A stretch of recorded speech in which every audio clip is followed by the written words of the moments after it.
Hey, it's Travis. Too many camp directors run just on gut feel. Our free Resilient Camp Blueprint Diagnostic is your dashboard for resilience. Take it today at camp.mba/Travis. Again, that's camp.mba/Travis.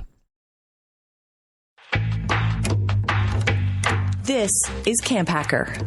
Come find our show notes and our blog for camp directors and leaders at camphacker.tv.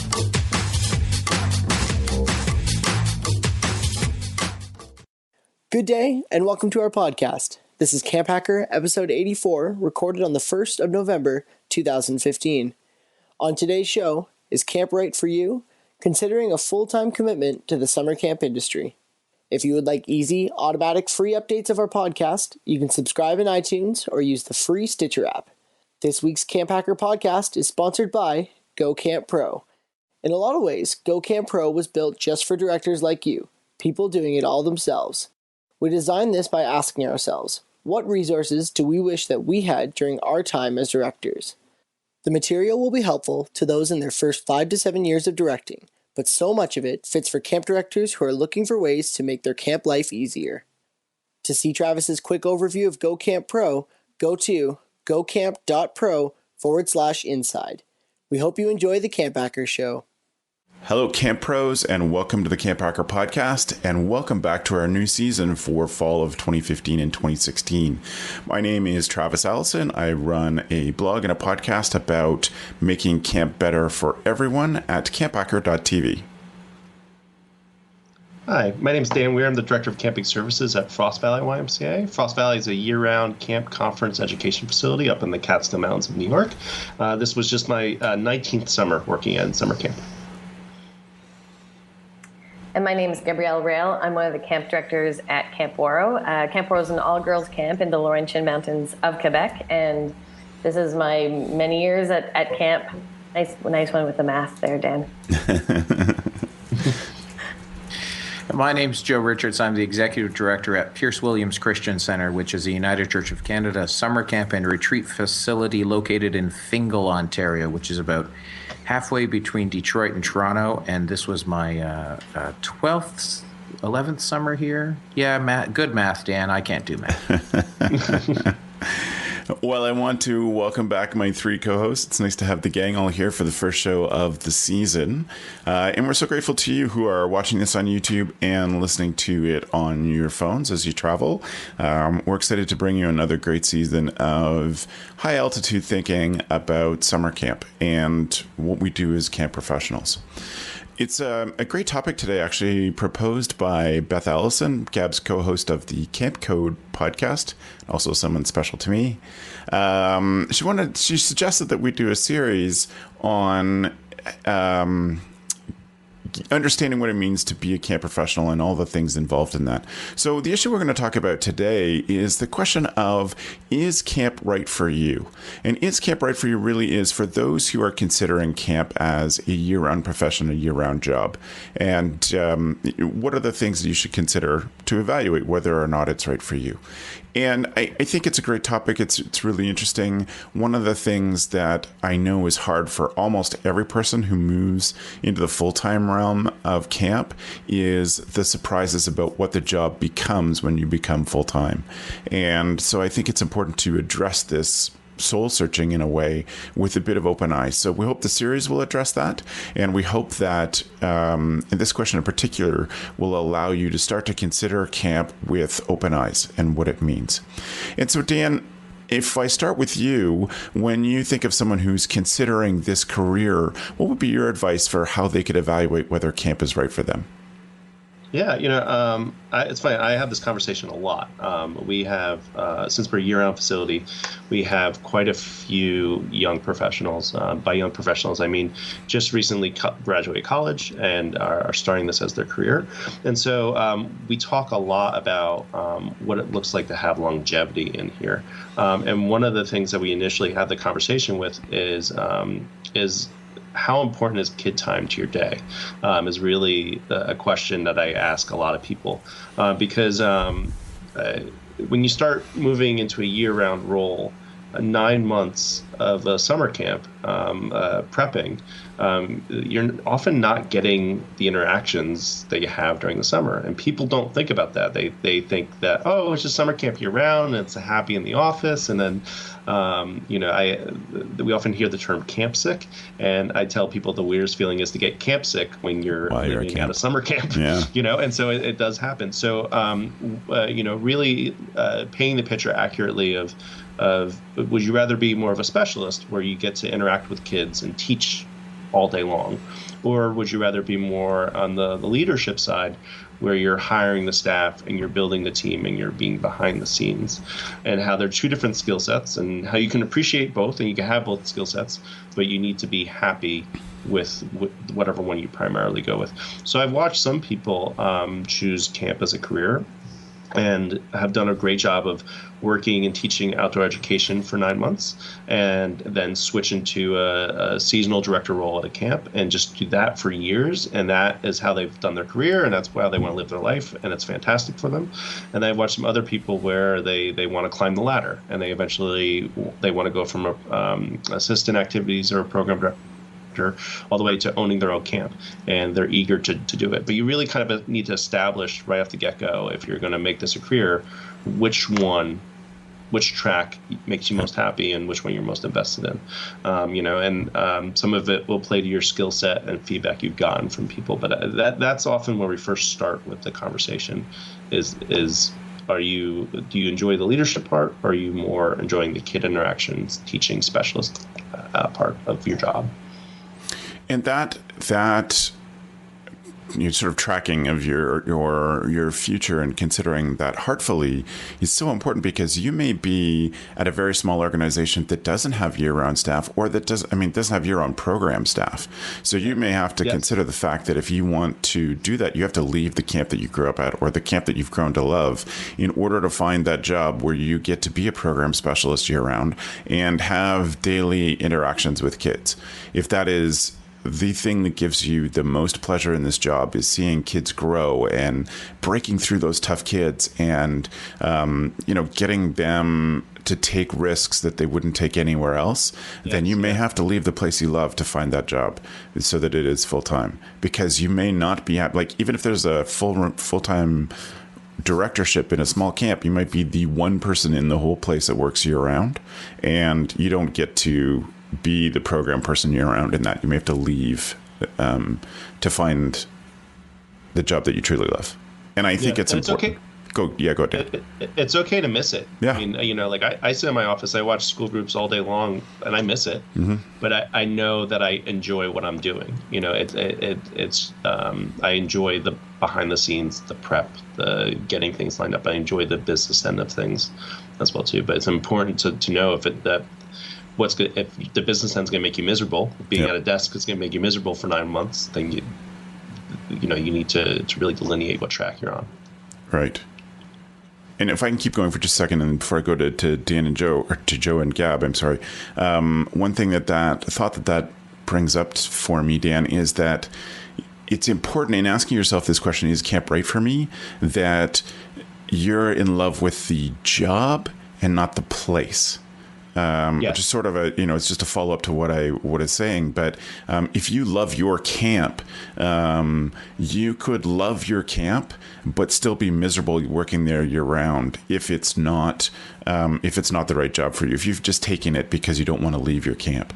And so asking yourself, what does it mean to do this full time? What am I willing to sacrifice to get to do this full time? May mean, do I love the camp and therefore the job? Then loving the camp may mean you don't get the job that you want, which could make you miserable. So, Gab, how about for you? What do you think people should consider when you're asking themselves, is camp right for me?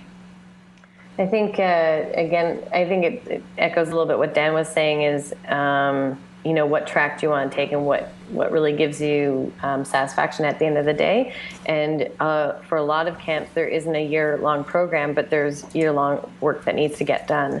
And if you're the type of person that gets energy from being around a lot of people, most of your job will actually be probably on your own or with a much smaller team. Yeah. And so that sense of community and sense of satisfaction by, interacting with others is very limited to the summer and probably spring season. So it's really what makes you happy. And there's all of that grunt work that goes on behind the scenes. And it is a good way is to go up through the ranks and try out different positions and keep checking in with yourself and seeing, is this what am I still excited? Am I still, energized by what I'm doing? Is this feeding me? And I really think it has to go back to how you're experiencing your job and not the impact that you're making on others. If you're liking what you're doing, then you're probably in the right place. But if you're struggling, then that requires an evaluation. But I don't think you know until you actually try. And I remember, probably a lot of us remember maybe even being in our houses or apartments, or some of us are still there as camp directors. That's where your office is in your home. And it's such a culture shock from going from the summer where you have 200 plus people to being maybe 2 people, and just how you deal with that. But there's a whole other reality. It's both worlds are such a juxtaposition from the other, and it's just doing it and trying it out and seeing if that works for you, and seeing if you're happy doing that. What do you think, Joe? I think that people are really, summer camp often happens in our life when we're very impressionable.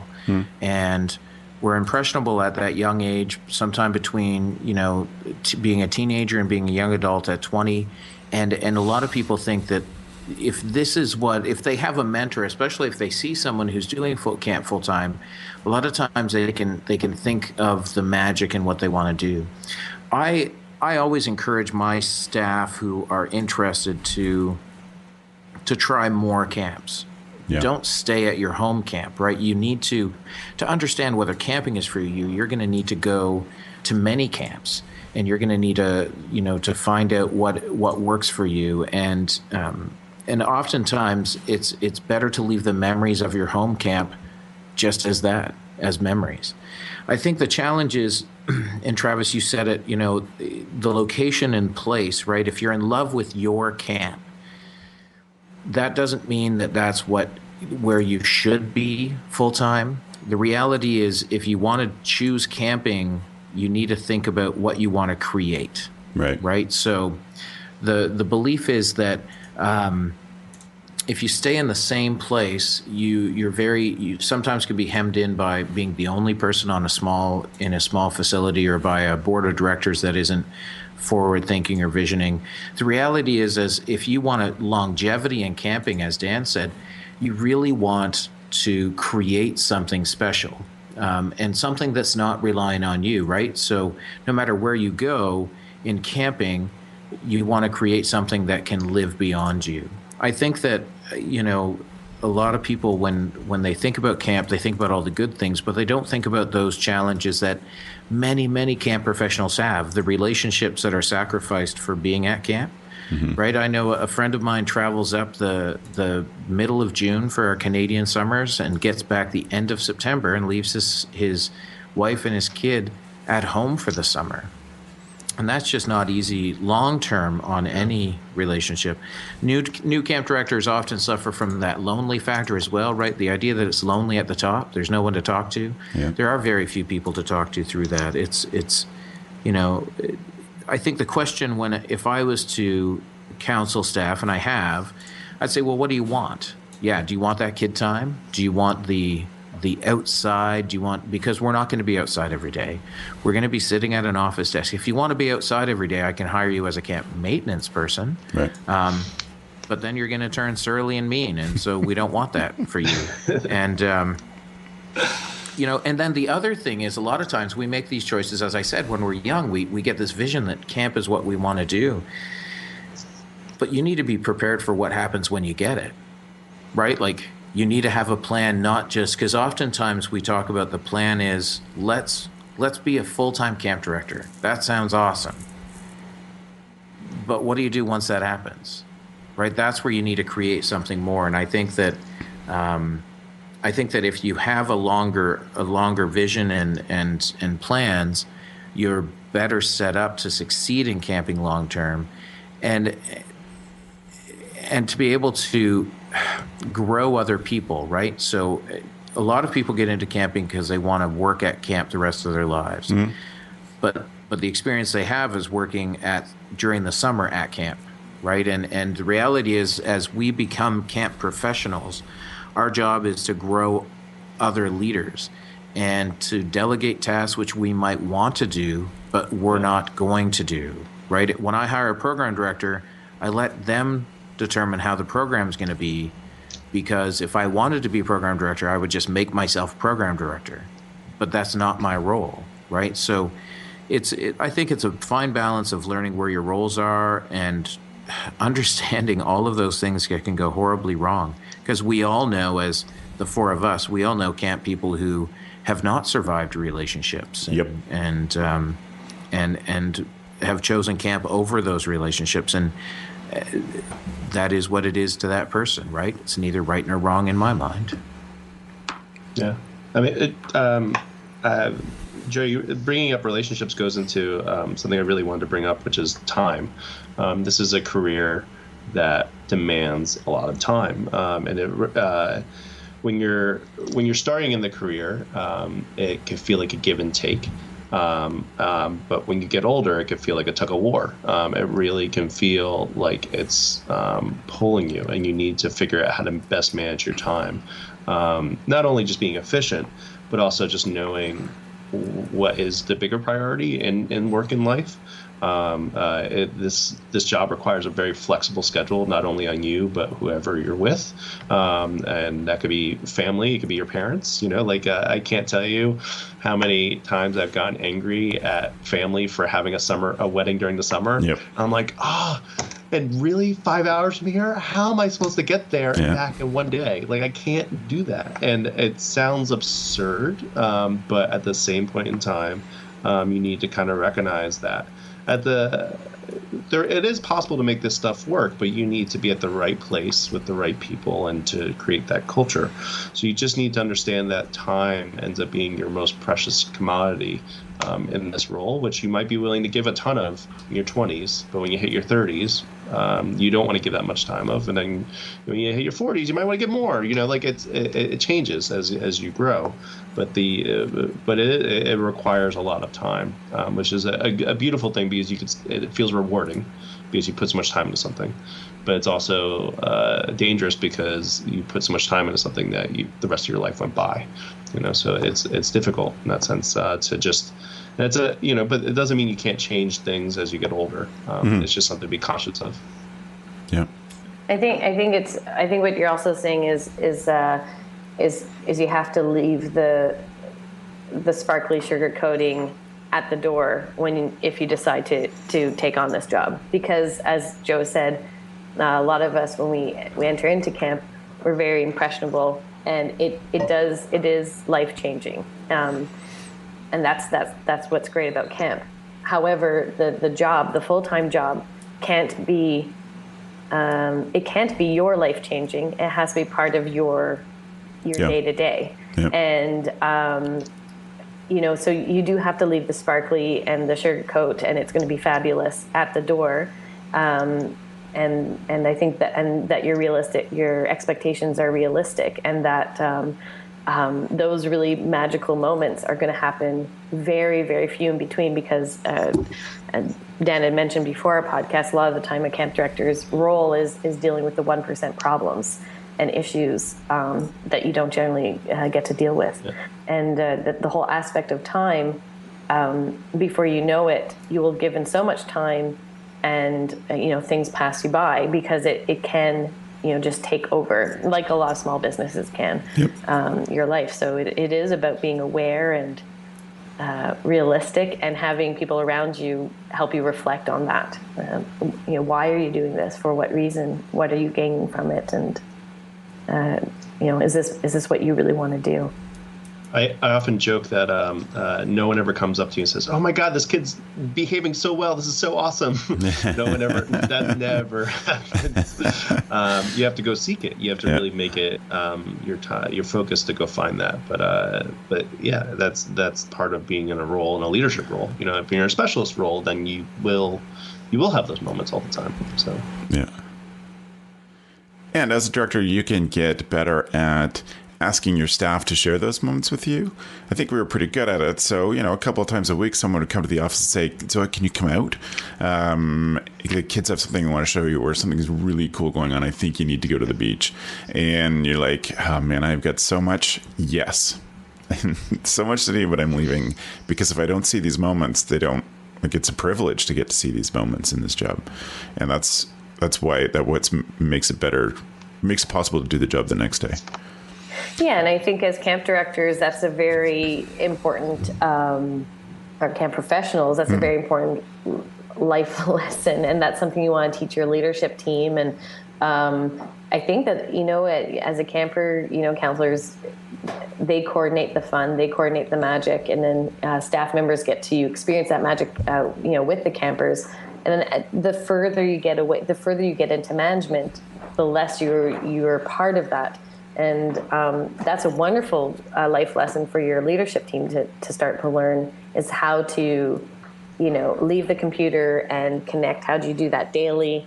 I love standing in the lineup with the kids before they go in for meals and chant, "Let us in. What is this?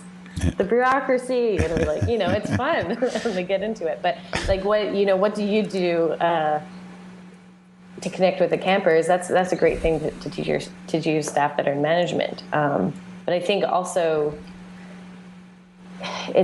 there's so much of it that will be dealt with. You'll be dealing with parents throughout the year. You'll be dealing with marketing, interviewing. Just there's so much that is the actual being on camp is a very small part of it. Yeah. I think that question that you ask yourself that Dan talked about, something that it's been going through my head, is a way to self-evaluate whether you are a programmer or an administrator.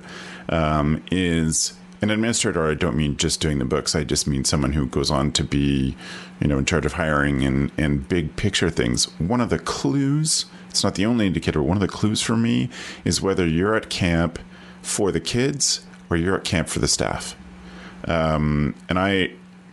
Kids are fun. I like being around kids. It was a really fun job being a counselor. But as soon as I moved into leadership, I knew that I was there for the staff. And that, for me, was a personal indicator that I was, although I enjoyed being a programmer, I'm an administrator type, because I enjoyed being there for the staff. I enjoyed setting them up to succeed.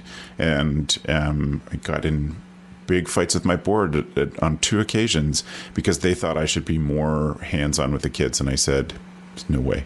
My job is to make the staff great, because they're going to be there with the kids every moment, and I just can't. So yeah. I think that's a good self-evaluation. My staff call me Dad, and it's partly because I have a little kid, but I treat them like my kids, and then I hope that they treat their kids as well as I'm treating them, and that's how I've shifted my paradigm, is to truly appreciate them. Joe, are there any more questions that come up for you?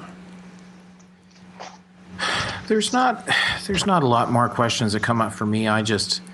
A lot of it is self-exploratory as well, meaning that you don't, at 20, you might very well be a programmer versus administrator, but that can change, right? Yep. If you're forced into a role where you're going to learn those skills, you might grow into those skills and have that ability while still being a great programmer.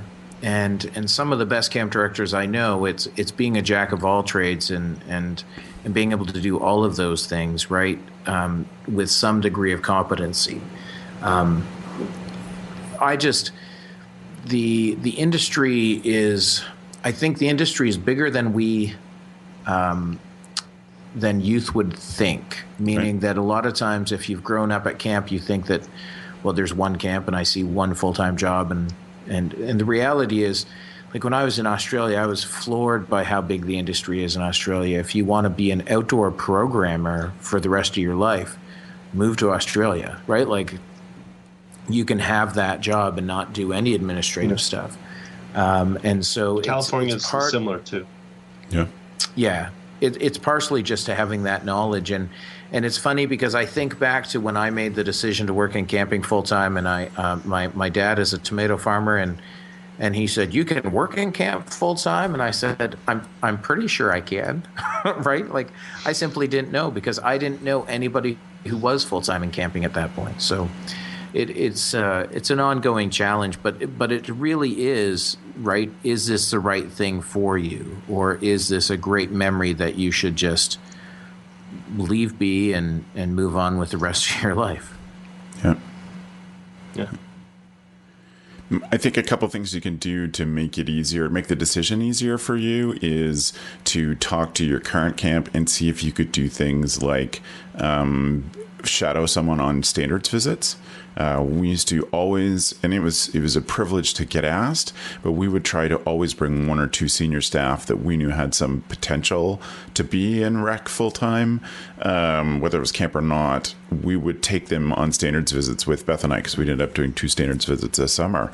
And that is the same thing that Joe talked about, getting to see other camps in action. It's hard to do when you're a summer camp staff person, but even to do like Jack and Laura did and go camping coast to coast and visit over 100 camps, they are able to work full-time in camp at a really young age, doing projects that they love because they invested 2 years in seeing how camps run and taking the lessons from that and and doing that. And now they're running their own camp in their mid-20s because they took the time to learn. And that's probably one of the biggest takeaways for me.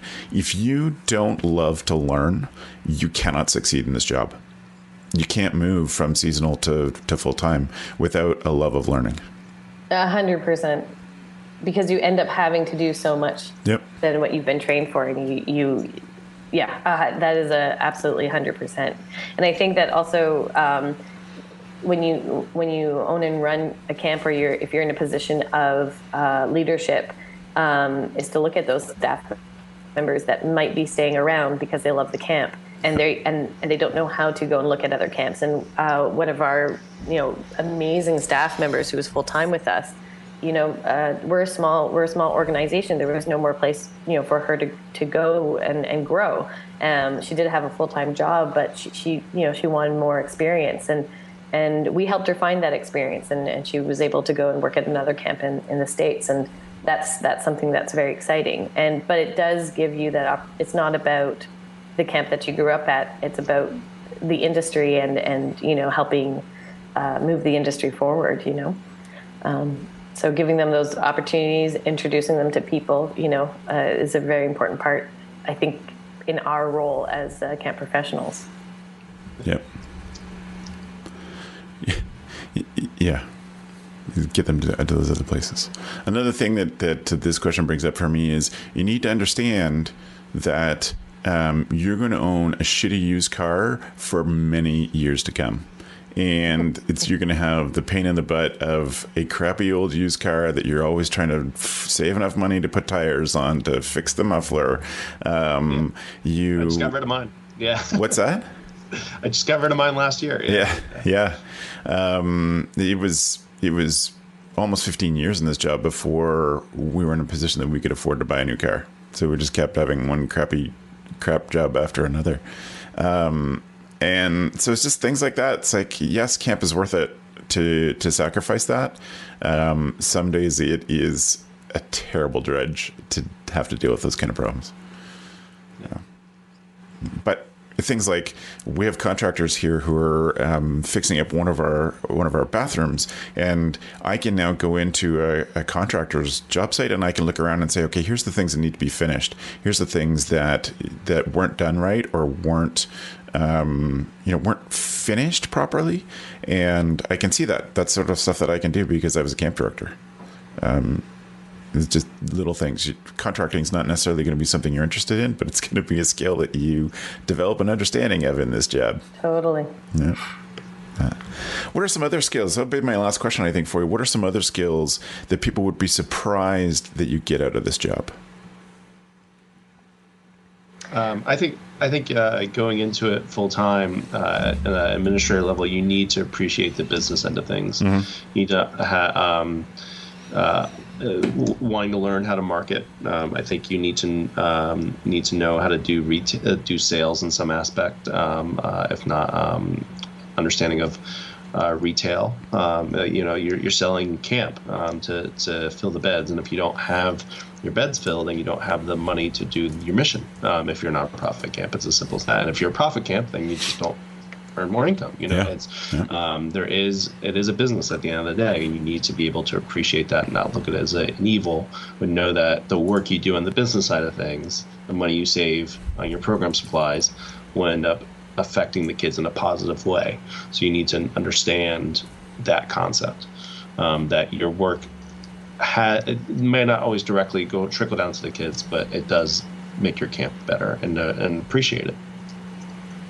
Right. How about for you, Joe? What are some of the lessons that that people might be surprised, or skills that people might be surprised that you do get out of this? Well, I think, like you said, the idea of being a project manager for work sites, the budgeting for the business, I think they'd be surprised at how much you know about human resource and human resource law, right? As you work through terminating people, and as you work through all of the rules about pay and those things. The fact that I know how to, I learned graphic design simply because camps are too cheap to pay for someone to do graphic design, so I just taught myself.